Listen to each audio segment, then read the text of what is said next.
Ladies and gentlemen, welcome to the channel. Today I'm going to show you how to reset your Anker Power Bank.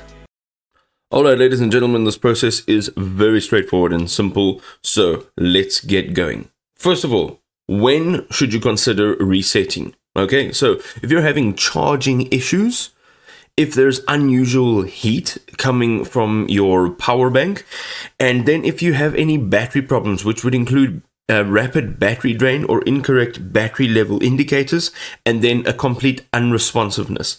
And this is expected with shutdowns or unresponsiveness, which will happen after long storage.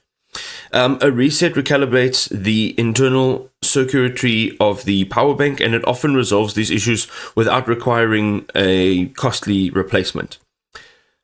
Having a look over here, your step-by-step reset process. First of all, you got to disconnect everything. So make sure that all of the cables and devices are removed, disconnected from your power bank, and then you need to create a loop. So you need to connect the power bank's micro USB input port to its USB output port using the original cable. This is very important. You need to use the original cable.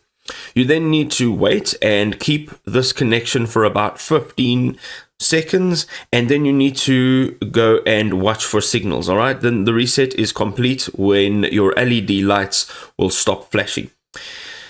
You then need to disconnect the cable and you need to restart the device. So remove it and power on the device.